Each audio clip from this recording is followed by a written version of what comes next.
Alright, we live. Microphone looks good. Okay. And we're back. We're building more Bilbo.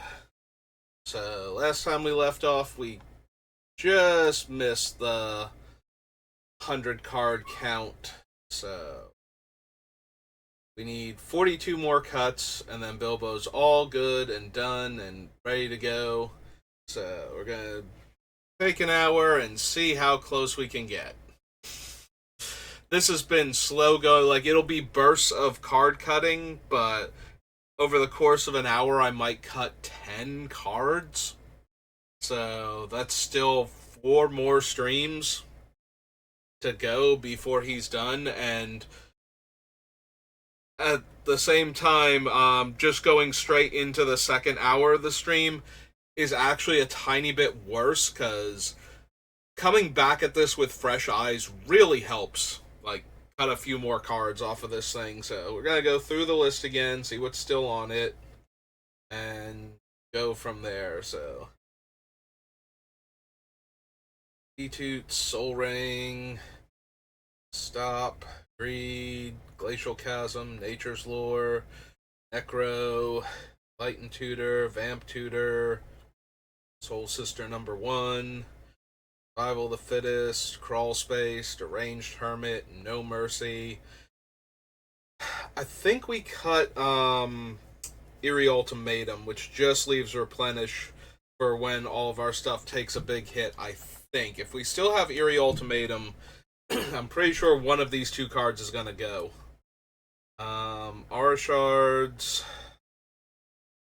Leonin Elder, Solemn Simulacrum, Well of Lost Dreams, Ariok Champion, Crucible of Worlds, Ewit, Steve, Top, Ichiko, Farseek, Leyline of the Void, Angel's Grace, Soul Sister number 2, Red, Bitter Blossom. It might be Idyllic Tutor. We have enough other tutors. We have a bunch of powerful enchantments, though, where, they're, and relatively cheap ones in some cases, where we could Idyllic Tutor for them and cast them in the same turn, which is kind of an important thing. We don't want to spend our entire turn casting a tutor and then spend an entire turn cycle doing nothing before we get back to us so we can cast the card we tutored for that might not even be relevant anymore. It's kind of like casting an Imperial Seal at that point, except that we don't lose out on the draw step on top of that. But yeah, I would really like to get the card and be able to use it. So the question is, how many art or enchantments are we tutoring for that we're not going to be able to cast in the same turn? Like, I feel like this is a tutor we cast on 6 mana, and I think Grim Tutor is still on the list. If Grim Tutor is still on the list, we should probably cut Idyllic Tutor. And if Grim Tutor is not on the list, it should probably be a... I mean, I know it's double black, which is our tertiary color, but that's still not enough reason. And I think we did cut Grim Tutor. So maybe... I think I cut Grim Tutor because most of the things I wanted to tutor for were enchantments, and the double black and the whole, like, tertiary color thing was coming up, but we'll see when we get down to starter. Polluted Bond, or Fracturing Gust, Polluted Bonds, we skipped over the Revel Arc 2. Death Greeter, Ranger of Eos, Lapse of Certainty, Path to Exile, Oracle of Moldiah, Avenger of Zendikar is still on the short list. Like, it makes a ton of tokens most of the time, especially since we ramp with land fetching for a bunch of our ramp spells, so it is very likely that we will get the full 7 tokens off of him when we cast him. Or at least, like, 5. Like, 5 is a very reasonable number to get with him. So, that's plenty of tokens to justify. Like, that's more tokens than we would get out of Mere Battlesphere. And the Avenger is a tiny bit less vulnerable, not being an artifact. Green's our secondary color, so it's super easy to get enough green for him. Like, I don't think we're gonna have significant trouble getting black. We might stumble a tiny bit on triple black, especially in the early game. Like, we're not gonna turn 3 Necro very often, but Conjurer's Closet, Luminate. I did skip over Nevermore, Shattered Angel, Fangren Marauder, Awakening Zone. Got Tesa, Bow of Nylea, Courser of Crufix, Utter End, Sunscorch Regent, Ailey, Anguished Unmaking. There's a tiny argument to be made for cutting Ailey, but it's so easy for this deck to get to 50 plus life, I feel like, that. Like, we start at 40, we need to gain 10 life plus whatever damage we take, and I'm pretty sure we can do that very quickly, and then at that point, Ailey turns all of our tokens into 3 mana exiling Vindicate, so Utter Ends. Yeah, literally Utter Ends. Sacrifice a creature, exile a non land. So 3 mana Utter Ends by killing off our creatures. Seems really, really strong as a repeatable effect. Anguish Unmaking. Or Anguish Unmaking without the life payment. You know, whichever. Heroic Intervention, Dust to Dawn, Solemnity, Settle the Wreckage. Solemnity is always in danger of getting cut, but I do appreciate that it makes it easier to maintain the Glacial Chasm, and it stops us from dying to poison, which is one of the few ways we could die with our insane life total. Like, commander damage, poison, alternate win cons are how we lose with this deck, most likely. Also, infinite combos that can actually circumvent our huge arbitrary life total. So, you know, going to an infinite life total if you can't do it at instant speed versus taking infinite damage is something where you're always going to lose, because if you can't reset your life total, if you can't keep increasing that arbitrarily large number, since there's no actual infinite in Magic, then you have to pick a number, and that's what you go to. Technically, you have to pick a number you can get to, but, you know, once you're gaining... Like, if I'm gaining 3 life at a clip and I can do that endlessly, technically I can't gain a number not divisible by 3, but I can set myself to the closest number at that point above the number that I choose, and that would technically be correct. So setting my life total to, you know, like 50 billion might not be divisible by 3, but the fact that like 50 billion and 1 would literally be divisible by 3 works. So at that point, setting myself to 50 billion is just easier bookkeeping than 50 billion and 1.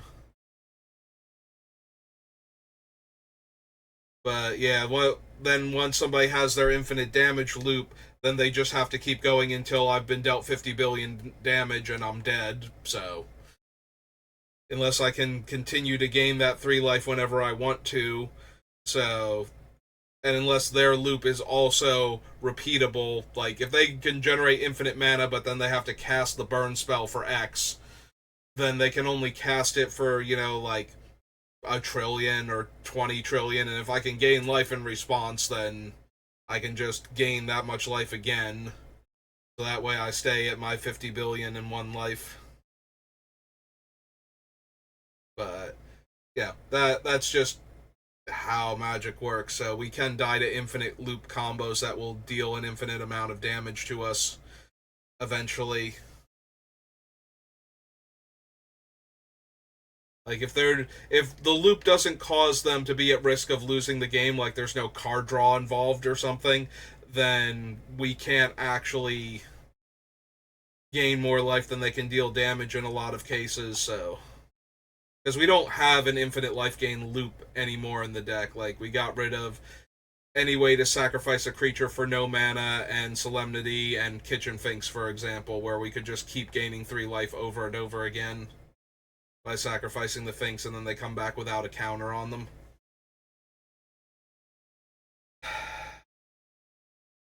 Anyway. Yeah, Solemnity is stopping us from losing one of the ways that we can very easily lose.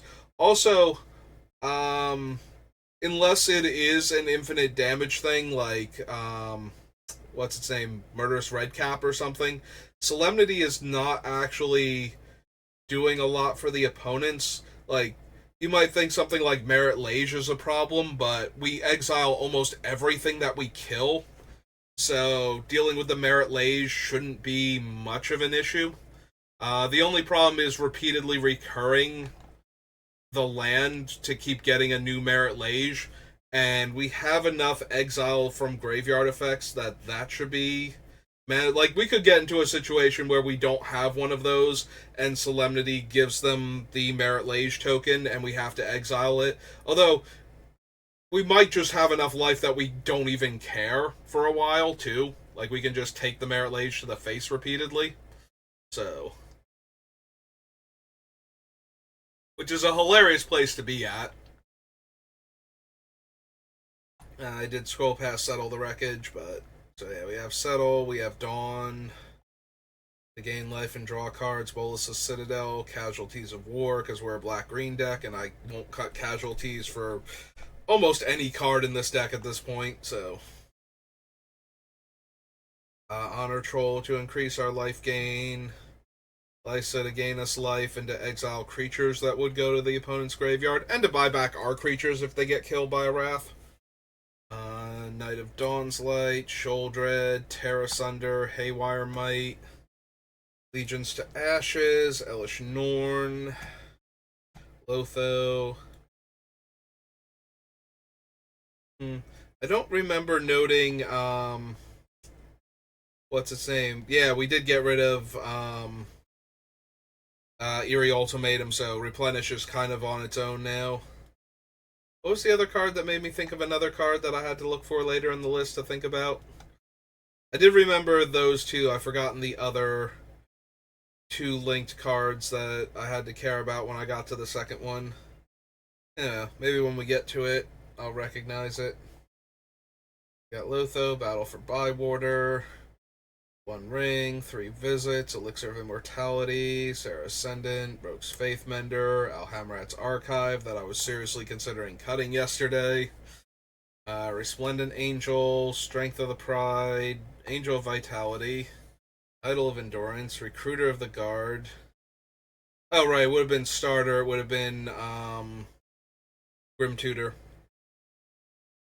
Deep Forest Hermit, Recruit the Worthy, Vesperlark still on the list and is in danger of going, Winds of Abandon, Abiding Grace, Sithis, who I keep considering cutting, but she gains me a life and draws me a card with every enchantment that I cast, and we do have a lot of enchantments in this deck still.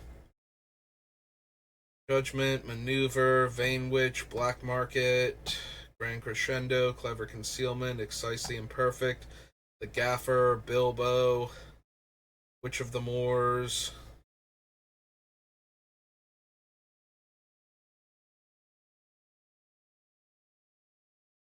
I have the Vein Witch Coven. Do I still need Witch of the Moors? Like, do I care if my opponents have to sacrifice a creature? Sometimes. Like, sometimes that'll be super helpful. When they have one threatening creature, it's really helpful to force them to sack them.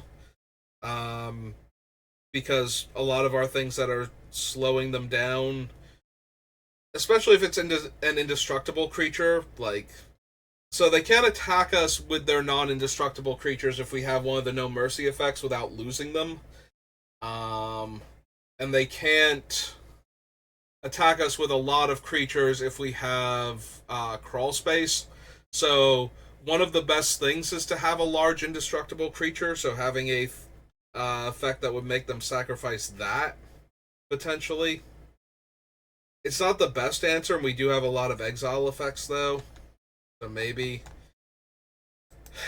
It's a life gain payoff that we don't need.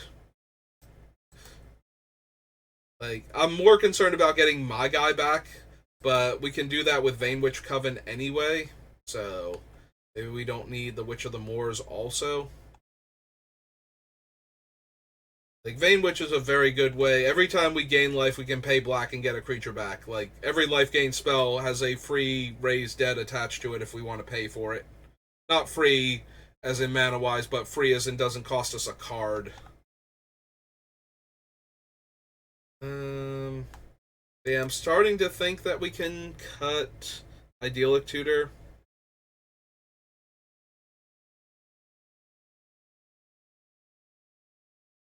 Since we already cut the other one. So that only leaves us with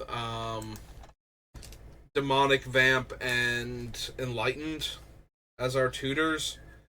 Plus, for creatures, we have Ranger of Eos and Recruiter of the Guard, who can get 1-drops and 2 toughness creatures, which is almost all of the creatures in our deck fall into those 2 categories. Multiples fall into both categories. I think we have very, very few creatures that aren't 1-drops and have more than 2 toughness in this deck. So yeah, I think those can go. And then I do want to do a quick enchantment count, make sure Sithis is still at a reasonable number. Clear all. We have to actually go over them to make sure that they're not enchantment removal spells. Right? Okay. So we're starting at greed, so I'll just deduct the ones that aren't actually enchantments. In case we want. So there's 1.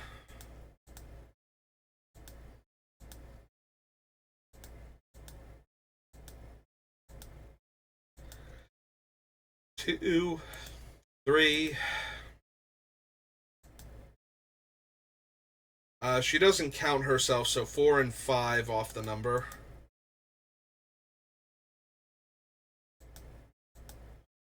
And then we have the repeats, so 6, 7, 8, 9, 10, 11, 12, 13, 14, 15, 16, 17, 18, 19, 20, 21, 22, 23, 24, 25, and 26. Alright, so deducting the repeats off of the list and the ones that aren't actually themselves enchantments but affect enchantments, and Sithis, because she can't be in play for her to see herself being cast. So 26. So 24 minus 6 is 18. So we have 18 actual enchantments still in the deck, which is roughly a third of our deck still, that Sithis will let us draw a card from.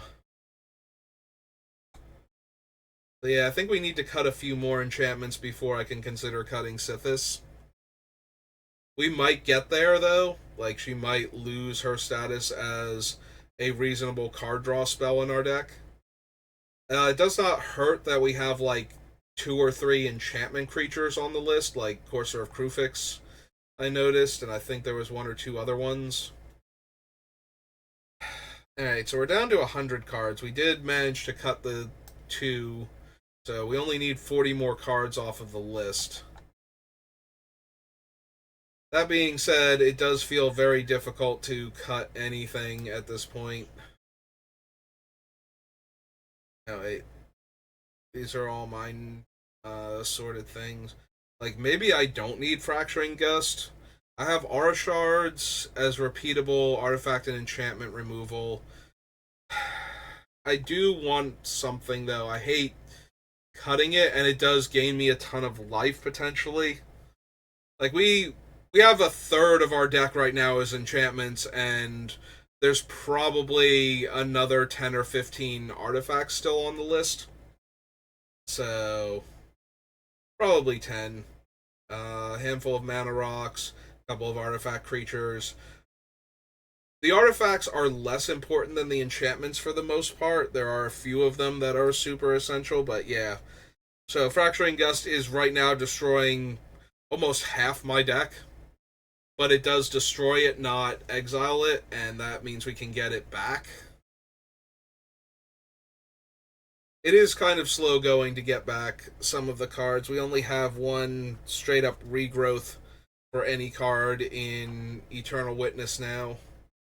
We can get back enchantments with Replenish, but any artifact that's important to our strategy that dies can only be gotten back by shuffling it back in and either naturally drawing it or tutoring for it, and both of those can be a bit rough.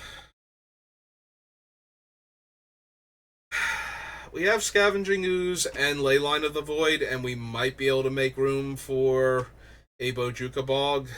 The land's actually going to be kind of tight because I kind of want some of the life gain lands on there just so that way a land coming into play naturally gains me life. We might have to cut a lot of them though.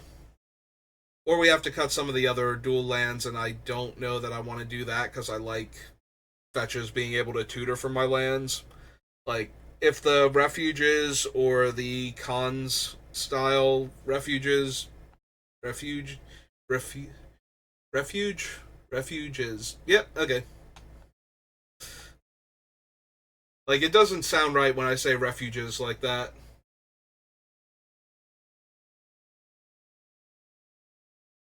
But at the same time, I think that's technically how I would pronounce the plural of it. But yeah, I kind of want them because they're lands that gain me life when they come into play. But at the same time, I don't want all of my non-basic lands to be that. I want fetchable duels. So we did do the thing where we played the black and green and black and white snowlands and the ones from Dominaria United because there are fewer natural black-green dual lands that actually have the dual land types and black-white ones. There is one more than is normal for enemy colors because we have access to Murmuring Bosk, which is a forest that is also a white-black pain land. So we can tutor for the forest portion of it, and then it will tap for white or black afterwards. So, and yes, it deals us a damage, but especially in this deck, I don't think that's a factor. So, yeah, I still want a way to kill all of our opponent's artifacts and enchantments if we fall too far behind.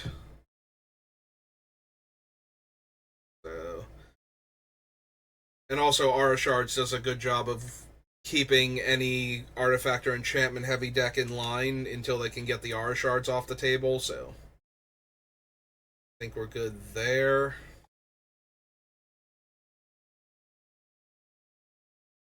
We don't have the Gaffer here, and he is a major card draw element in this deck, being able to draw us a card every single turn cycle. Or not even turn cycle, every single turn potentially, if we can gain 3 life. Like, if we have a Shattered Angel or a Shattered Seraph or whatever it is, and they play a land, we get to draw a card. That seems pretty good. We don't get to draw a card per land, but we will get to draw a card at the end of the turn because they played a land, unless they kill the Gaffer. So that's a really helpful one for drawing us extra cards. Did I cut Venser's Journal? I can't remember if I did now. I was considering it, and I don't remember seeing it. Yeah, we did cut Venser's Journal. Oh, no, wait, that's Intervention. We might still have it on the... Okay, there it is. So yeah, we did cut Venser's Journal already. There's a part of me that's debating cutting Lysa from the list. She's always the third. Yeah, I was talking about before with the Bojuka Bog, and then I got distracted by lands as a thing in the deck, but maybe we cut her. I do like her in that the opponent can't Wrath until they kill her, unless they need to Wrath somebody else's board away, and then we get all of our other creatures back.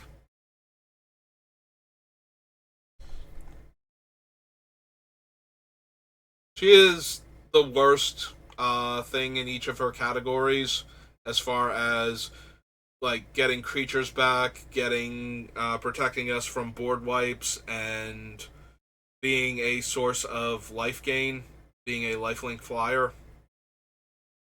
We've cut a bunch of other cards off of the list because they were not great in any one category.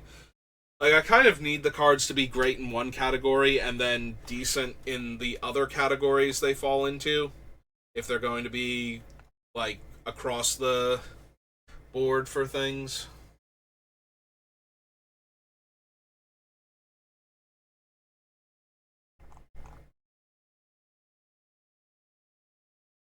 Concealment, Excise the Imperfect,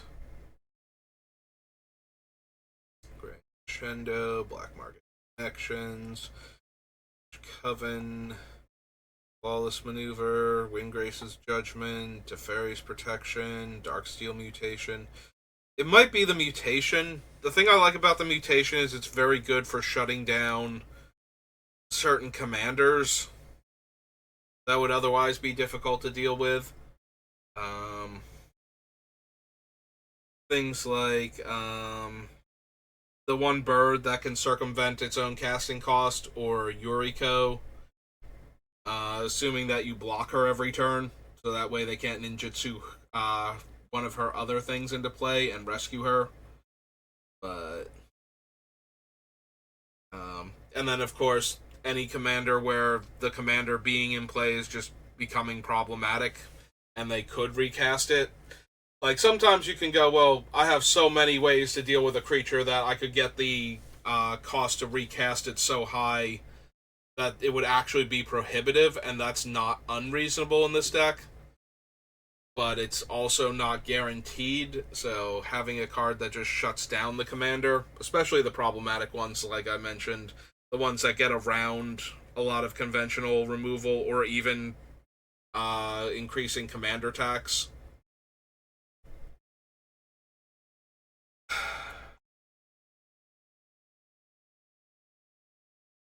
Abandoned Vesperlark. Vesperlark's in real danger of going. We have a lot of one power creatures in this deck still that we could get back with it. But we have even more 2 power and less creatures. Like, that just adds so many more creatures to it that we could get back with Revelark. But at the same time, the Vesperlark is cheaper and is a thing we can get back with Revelark too, so. You know, everything on the list now wants to stay, and it's a question of, well, what are we going to cut then? Like, do we cut the last of the Angel Makers? We cut the other creatures that all make a creature if I've gained enough life each turn. This one stays on the list just because it's cheaper than the other ones, makes a big enough body, and gaining 5 life is not that difficult in this deck. Like, it's a little harder than gaining 4, but that's about it. And we cut the Valkyrie Harbinger already. But yeah, I don't think the life gain per turn is the hard part. I think it's not wanting to win with the Army of Angels when we are doing it, and I need cuts, so the downside to this is that I don't have that much of an air force anymore. We're not exactly loaded up with giant flying creatures, so we are vulnerable to being attacked in the air a lot of the time. We're vulnerable to being attacked in the air by a large number of little creatures, for that matter. Like, we have very few actual flyers now. Our best ones are probably the Angel of Vitality and the Sarah Ascendant. If I cut the Resplendent Angel, I might still cut it, though. We have a lot of Wraths to get rid of, like, larger flying armies. So they would have to keep their army small in order to get under most of those. I wonder if I cut Norn. She's powerful, and I do have a bunch of comes into play effects she can double the triggers on. And almost all of them are life gain based, so. And shutting off our opponent's comes into play effects is not terrible.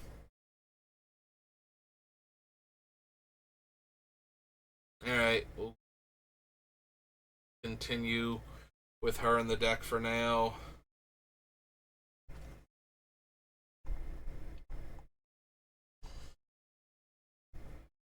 Maybe I need to cut one or two of the if I would gain life, I gain that much life plus one cards. Like, I've got something like 5 of those on this list.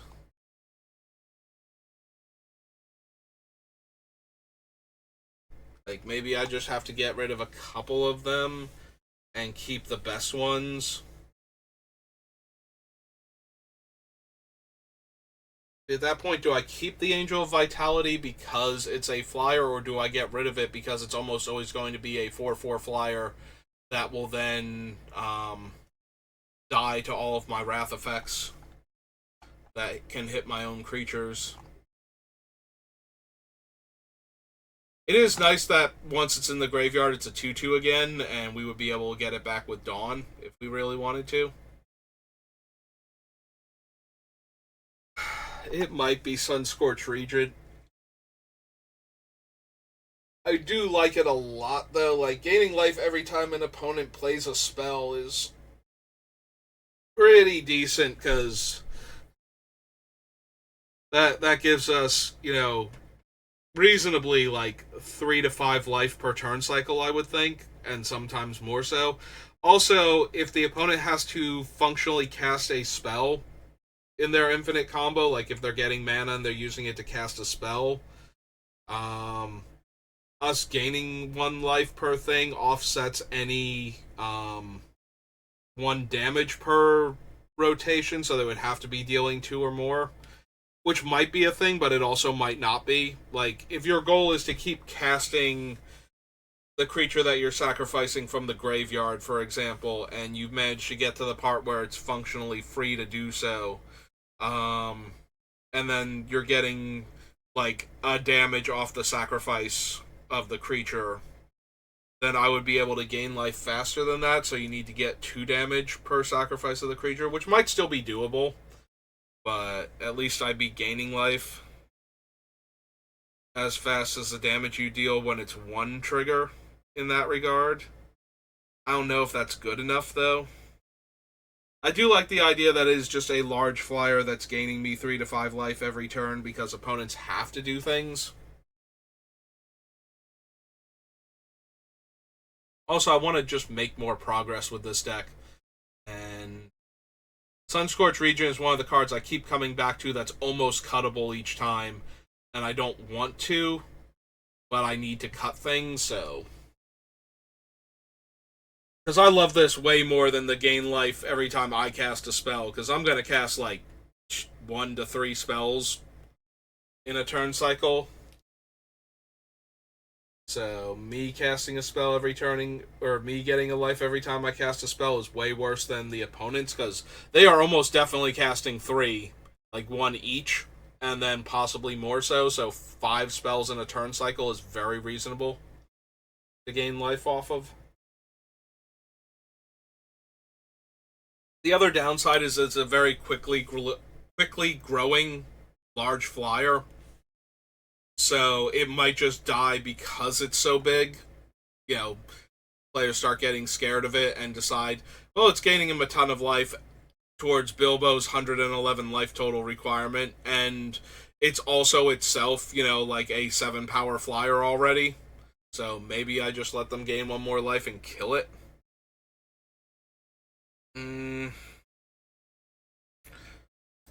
It's one of the cards that I don't like cutting, but I feel is cuttable. So I think I kind of have to take the cards I can take and just accept that.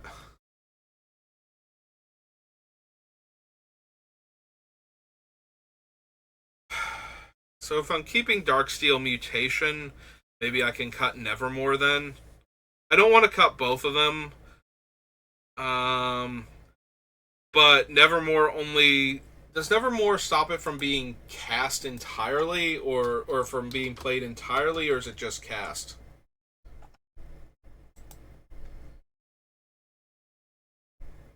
Can't be cast, so something like the ninjutsu off of Yuriko, or the activate ability of putting it into play wouldn't work. So yeah, maybe we can cut Nevermore then. Hey, I'm down. Need cuts anyway. Yeah, let's cut the Nevermore.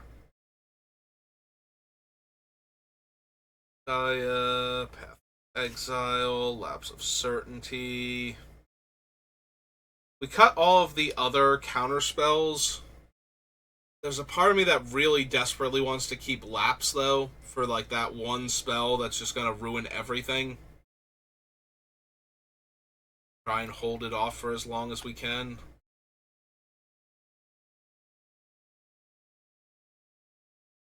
Like maybe we can find if it's a. The problem is that we have anti-mass removal things, even for like our artifacts and enchantments. We have a couple of spells for that, so there's not a whole lot of things that could really ruin us that we don't already have answers for. So, and Lapse is just a delay. It doesn't actually straight up stop it unless we can shuffle it away afterwards.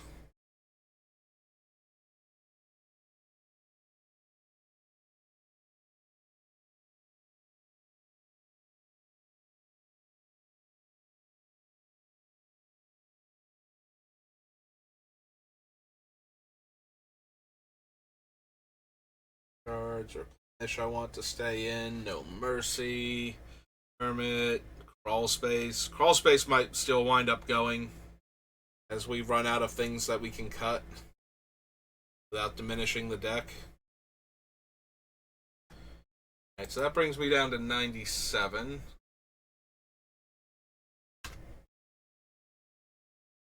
Hey, cut those three. Hey, we keep looking. Glacial Chasm, Nature's Lore, Necropotence, Enlightened Tutor, Vampiric Tutor, Soul Warden, Survival, Crawl Space. It might be Crawl Space. Crawl Space is diminishing the amount of damage opponents can deal to me in a single turn by inhibiting their attack step, but. And the only Planeswalker I think we still have left is Ajani on top of that, and I'm planning to cast and immediately activate his 0 anyway. Like, Ajani is more of a Wrath than anything else. So I wouldn't need an effect to protect my Planeswalkers, but still.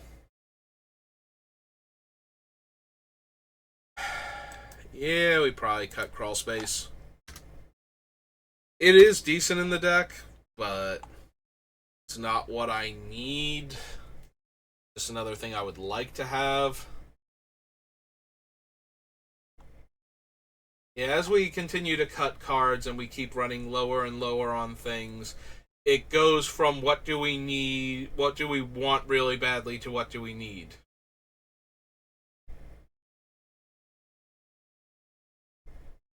So the downside to Michiko is if they have other stuff they don't mind sacrificing, they get to keep the creatures that damaged me.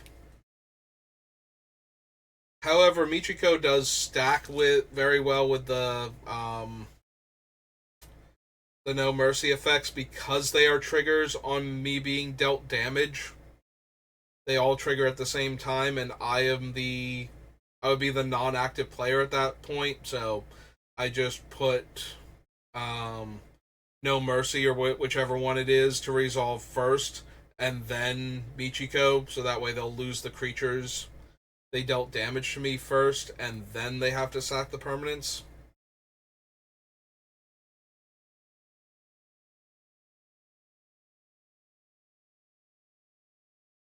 There's still a potential that Michiko, because she's weak by herself in comparison, that maybe she goes. Like, having Michiko out without a no mercy effect just means that if they have treasures or other creature, like they don't have to sacrifice the creatures that dealt them damage or that dealt me the damage. The upside though is it is a sacrifice, not a destroy. So eventually they would have to lose their indestructible creature that they keep hitting me with.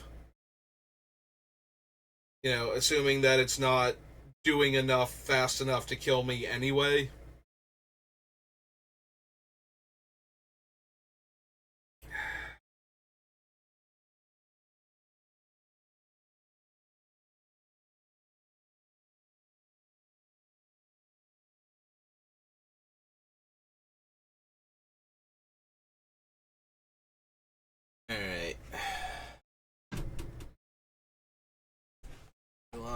Angel's Grace.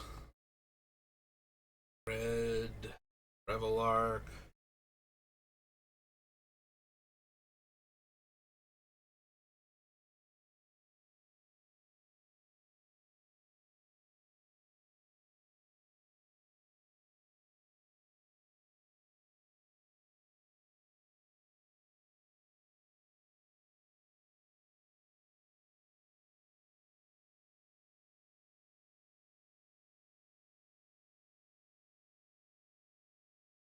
Of Nylea. Courser of Krufix. Haley, Anguish I'm making, Heroic Intervention, Dust to Dawn.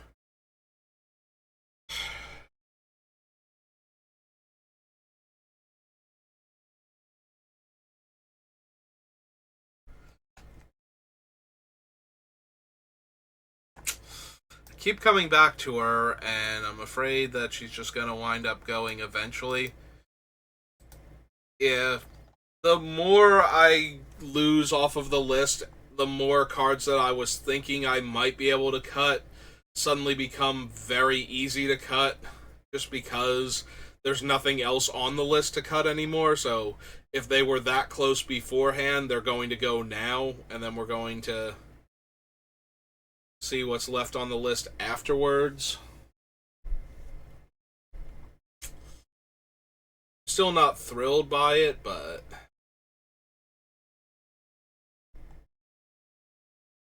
I don't think we really have that much of a choice. Like, things have to go, and the other cards on this list I just think are better than her for the deck. So that's going to be the case. We need to cut the things I know we can cut now. Take her off the list down here. Anti-mass removal. And I think she's technically listed under life gain because of her lifelink too. Yep. Alright, so that was 2 more cards. Are we down to 95? We are. Alright. We almost cut 10 cards today.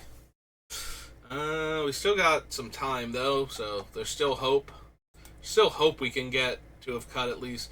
I would love to cut 5 more cards and bring us down to 30 cuts, but I don't think that's realistic right now. We'll settle for as many more as we can make. I want to look at ramp again. I want to see if we can cut 1 more of the ramp spells.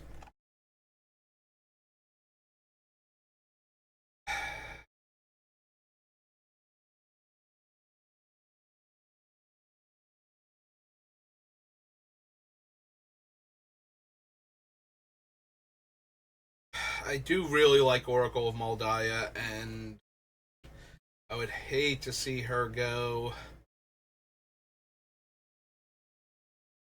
But at the same time, I think... Like, she's a card advantage card is the problem. Like, she's bad at ramp, but she's good at card advantage, so... And her card advantage is functionally ramping us, so... If we ever play like, if we play a land off of the top, that's card advantage, and if we play an extra land in a turn, that's ramp. So, she's doing both, and she does the card advantage very well. Like, every time there's a land on top, I get to play it. Also, I get to know what's coming up if I have a shuffle effect, so I know when to use that. And it also helps for not getting stuck on lands on top of the deck with Bolas's Citadel. So she's got a whole lot going on for her in the deck. Yeah, I don't think we can cut the Oracle. Do we cut Sad Robot for the same reason that we cut Wood Elves? He's my most expensive ramp that does the least to ramp me. Like, everything else is cheaper and or does more to ramp me than Sad Robot does. Yeah, maybe it is Sad Robot. Sorry, Sad Robot. Think I can afford to cut you. I'd rather keep the 2-drop spells. I was originally thinking of cutting one of them, but... Alright, so Solemnity and Sad Robot should both come up, and there he is. Okay. And now only Solemnity should exist on the list. Alright, down to 94, which I believe we started at 104, so we did get 10 full cuts before we got to the end of the hour, so that's good. It does make me feel like we're making decent progress, and like I can see the end in sight. Yeah, this build has been rough. Like, there's a lot of good cards on this list, but I don't have room for all of them. There's a part of me that's wondering, like, for the same reason that I cut the crawl space, do I actually cut Glacial Chasm? Like, not being able to take damage at all is kind of a big deal. Like, I can still lose life is the issue, so cards like Exsanguinate can still kill me, but I can't get, like, Banefired to death or any of the other variants that are uncounterable and unpreventable. But does it prevent all damage dealt to me? Maybe that's an issue. Like, if Glacial Chasm prevents the damage instead of replacing it, then that might be a thing. Yeah, it is prevent all damage, so a thing that has unpreventable damage does still kill me. That might make taking Glacial Chasm out viable, then.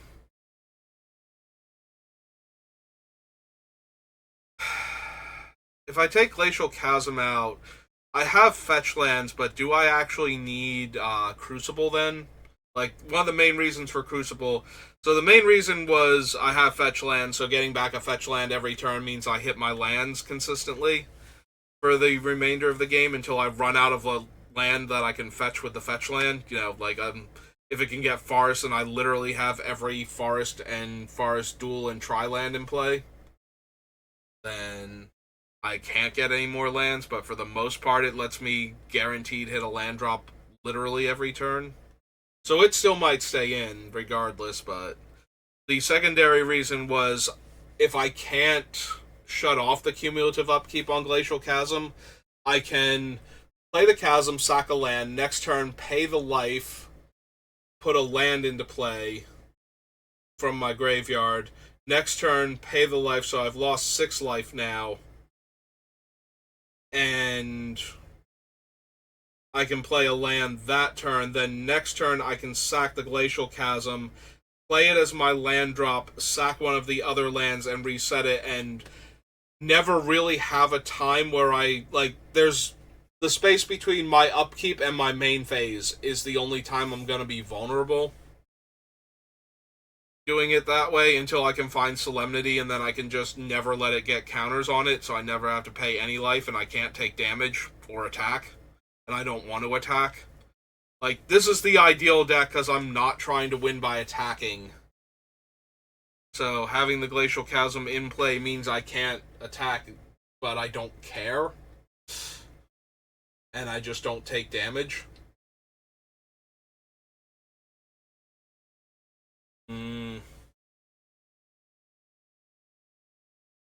I need cuts. That's my mantra, I need cuts.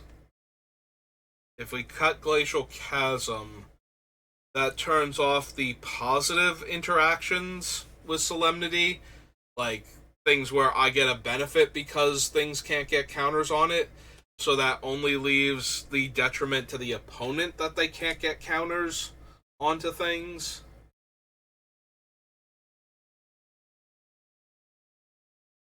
But do I want to cut Glacial Chasm? If I cut Glacial Chasm, does that allow me to cut Solemnity and or Crucible? Because that's the big thing. Like, this is one of those linchpin cards where if I cut that, several other cards on the list get hit. Like, ideally they would just be auto, I can get rid of these cards also. Like, it's a sub-theme that's going on in the deck that I decided I don't need. But Glacial Chasm isn't the only reason to run Crucible or Solemnity. So even if I cut it, their position isn't completely negated, nor is it, like, still guaranteed, more or less. Like, I feel if I cut Glacial Chasm, I'm leaving myself a bit more vulnerable to poison as a win con if I cut the Solemnity, but I can probably still do that. And there are enough other cards that kill my creatures. I don't have to worry about like -1/-1 counters or stuff like that as much. Alright, so if we cut Glacial Chasm, which is a real shame because this is the perfect commander deck for a Glacial Chasm, I feel like, where I don't want to attack. Like, that's not how I win the game. So I'm just going to hide behind this thing and, like, I'm on the other side of this massive pit and you can't hit me, so I'm good to go for the rest of the game, but we do need cuts, so... Alright, that brings me down to 92. I guess I can cut the Solemnity now, too.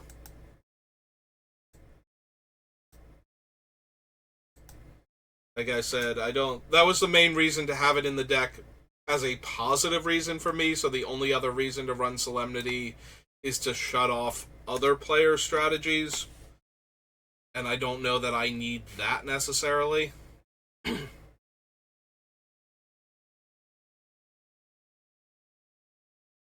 But yeah, I think we can cut Solemnity, so if I can get one more cut in like a little under 10 minutes, we can be down to 90, and that'll be a really good starting place for the next stream. Yeah, I think Crucible's still doing enough in hitting my land drops is still relevant.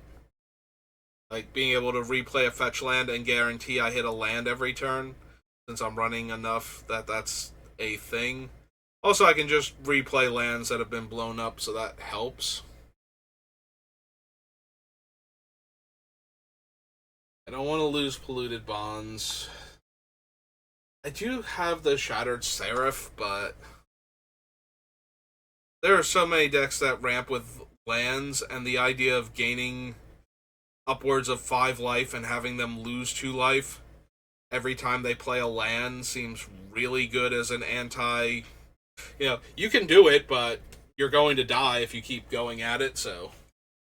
I don't have to do anything else but just have these cards in play and remind you of the triggers. But maybe I don't need both, and I am more concerned about me gaining life than taking it away from the opponents.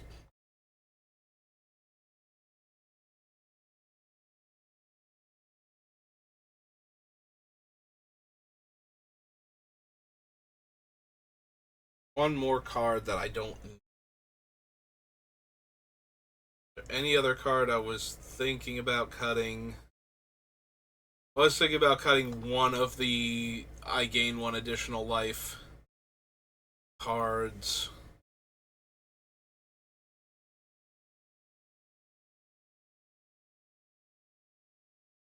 I don't think it should be the Angel. Like, it might actually be the Honor Troll at this point. I'm going to cut one of them. Because the Angel is a large flyer, so it can get in the way of more stuff. He also dies when I have 25 plus life to the same removal spells. That, like, same mass removal spells that my Angel is dying to. But the Angel of Vitality is a large flyer, whereas this is a large vigilance creature for the same casting cost. Yeah, I don't think I can run all of them. And I think he's the worst of the bunch. Because the Knight is just a lot... Well, not a lot cheaper, but it's 1 mana cheaper, I believe. There's the Knight. Wasn't it in... Oh, no, it's from Dominaria. Dominaria United, I think. Yeah, Knight of Dawn's Light. So it's a 2 mana, 2/2 first strike, gain life, gain +1 life. Did it have another weird ability, like a pump effect or something?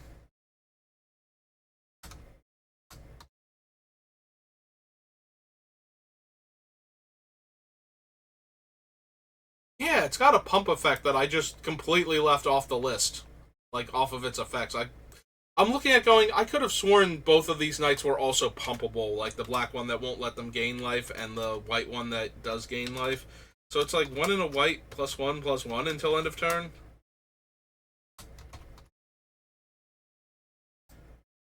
Yeah, okay. Like, that's not a huge deal, but it's upside on the creature, which is another reason to cut the troll. Like, because the knight can pump itself to deal more damage and then go back down under 3 power on another turn, or start the turn and not die to my kill all 3+ power creatures, but then pump itself later on in the turn. So, alright, so we add the honor troll to the list of the cuts, and that does bring us down to 90. So we do only need 30 more cuts. I am at the hour mark, and I do have to get ready for work soon, so I'm going to call it there. So, thank you for watching. I hope you're enjoying the agony that is figuring out the cuts for Bilbo. Um, I do think this type of thing is interesting, but it's certainly very dry. There's a whole lot of me just staring at the list, especially since, not a lot of people show up to talk to me during these things. We do get a person every once in a while, but we haven't had one in a bit, so it's mostly just me staring at the cards, going over and over again, and backtracking and making new arguments based on what's still on the list. But yeah, that is the amount of thought and effort I put into building my commander decks, trying to figure out what the best build looks like. So I will see you all next time, and have a good rest of your day. Ideally 3 more streams and Bilbo will be done.